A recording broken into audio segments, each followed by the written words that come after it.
નમસ્કાર દોસ્તો, હું દર્શન અહીં ટેલી દર્શન ચેનલ પર ટેલી સોફ્ટવેરને લગતા વિડીયો ગુજરાતી ભાષામાં બનાવવા માટે પ્રયત્ન કરી રહ્યો છું.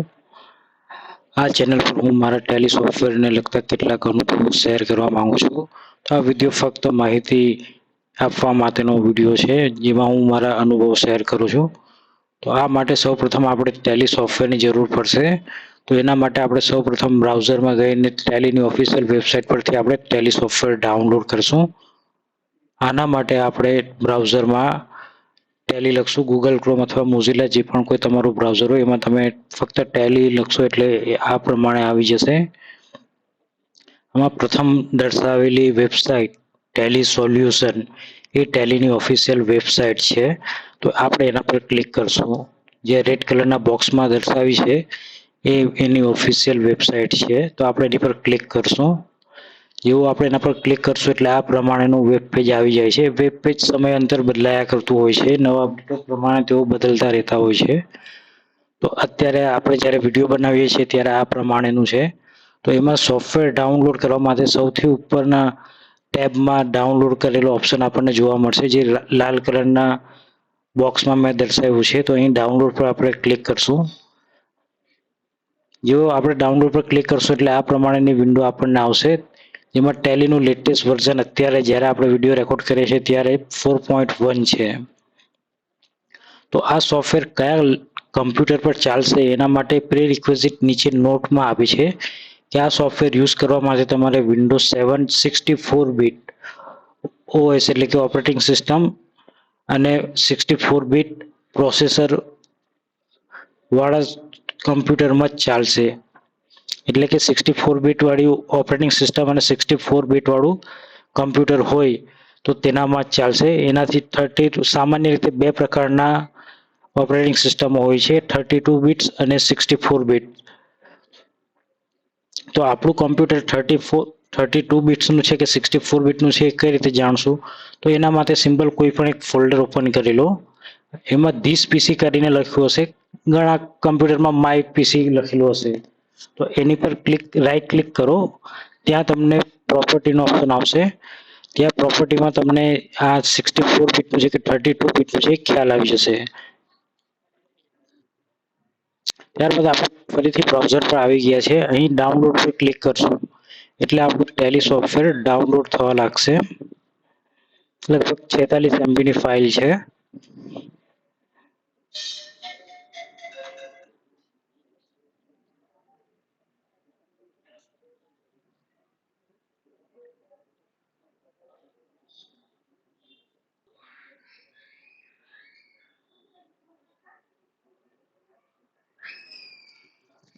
ડાઉનલોડ પર ક્લિક કર્યા પછી આ ફાઇલ ડાઉનલોડ થઈ જશે ને આપણને ડાઉનલોડના ફોલ્ડરમાં જોવા મળશે.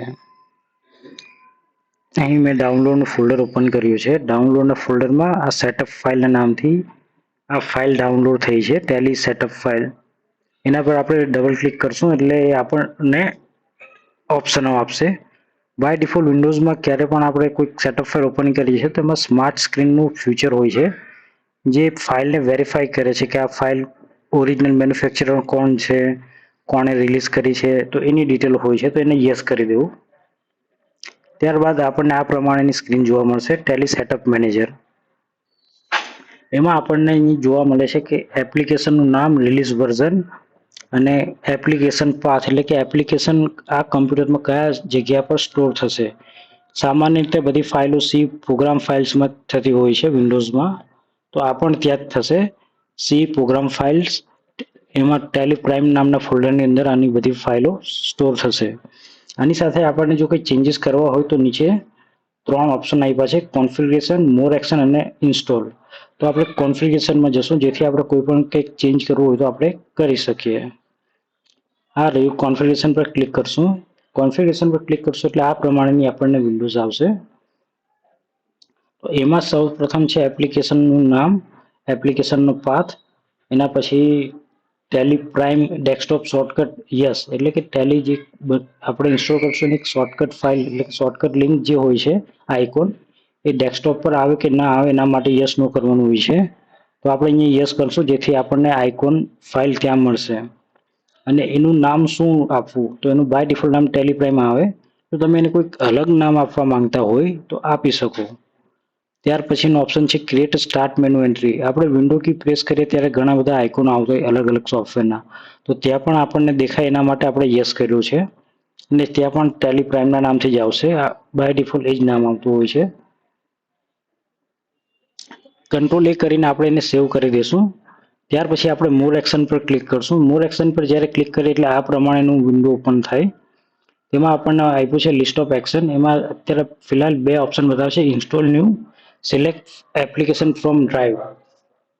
અહીં ત્રીજો પણ એક ઓપ્શન આવે, જો તમારા કમ્પ્યુટરમાં પહેલેથી ટેલી ઇન્સ્ટોલ હોય તો ટેલી અપડેટ અથવા અનઇન્સ્ટોલ કરવા માટેનો ઓપ્શન અહીં આવે છે. એટલે કે જૂનું ટેલી અનઇન્સ્ટોલ કરી દેવામાં આવે એના માટેનો ઓપ્શન હોય છે. હવે આપણે અહીં ઇન્સ્ટોલ પર ક્લિક કરશું, જેથી આપણું સોફ્ટવેર ઇન્સ્ટોલ થવા લાગશે.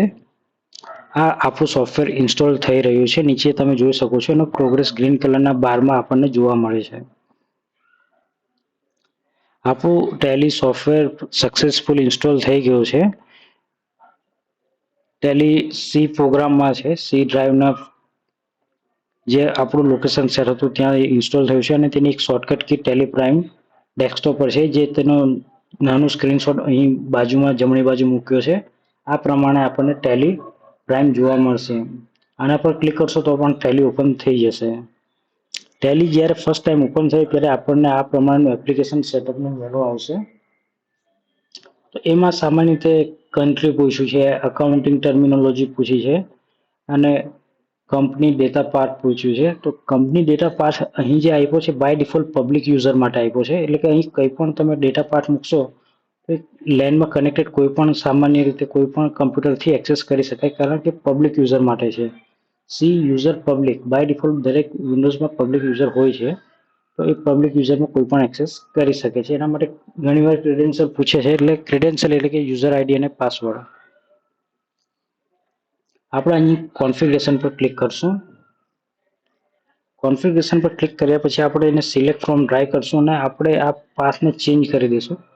તમે નીચે જોઈ શકો છો જે બાય ડિફોલ્ટ પાર્ટ છે મોટા રેક્ટેંગલમાં એટલે કે મોટા ચોરસ લાલ બોક્સમાં આવી ગયું છે. આપણે અહીં સિલેક્ટ ફ્રોમ ડ્રાઈવ કરશું અને ડેસ્કટોપ સિલેક્ટ કરી લઈશું. આપણે શીખવા માટે અત્યારે ડેસ્કટોપ સિલેક્ટ કરીએ છીએ.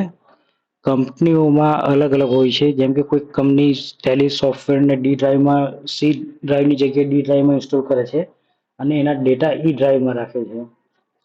ઘણીવાર કંપનીઓ સી ડ્રાઈવમાં પ્રોગ્રામ ઇન્સ્ટોલ કરે છે અને ડી ડ્રાઈવ કે ઈ ડ્રાઈવમાં એના ડેટા રાખે છે.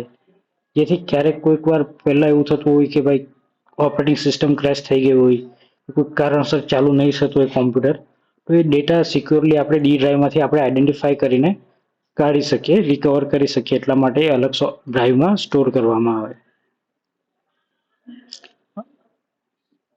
અહીં આપણે ડેસ્કટોપ સિલેક્ટ કરી લીધું છે. આ પ્રમાણે આપણને ડેસ્કટોપ દેખાશે. સી યુઝર એડમિન પછી યુઝર પછી જે પણ કંઈ આવે સામાન્ય રીતે યુઝર નેમ હોય છે. એના પછી ડેસ્કટોપ એટલે કે ડેસ્કટોપ પર છે.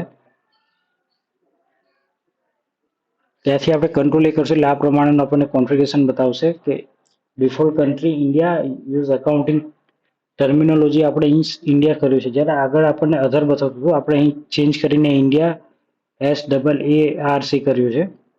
કંપની ડેટા પાથ એટલે કે આપણે આની પર જે પણ કોઈ કંપની ક્રિએટ કરશું એ ક્યાં સ્ટોર થશે, તો ડેસ્કટોપ પર ફોલ્ડર છે. ડેસ્કટોપ ઉપર એનું ફોલ્ડર ક્રિએટ થશે અને ત્યાં સ્ટોર થશે. તો આ આપણું ટેલી કોન્ફિગરેશન થઈ ગયું છે. ટેલીનો સિમ્પલ સેટઅપ આપણે આપણા કમ્પ્યુટરમાં ઇન્સ્ટોલ કરી લીધો છે. તો મિત્રો આજના માટે આટલું જ અહીં. બાકીનું આપણે નવી કંપની બનાવવું અને નવા ટ્રાન્ઝેક્શન રેકોર્ડ કરવું એ આના પછીના આવનારા વિડીયોમાં આપણે એને જોઈશું. શાંતિપૂર્વક વિડીયો જોવા બદલ આપ સૌનો ખૂબ ખૂબ આભાર.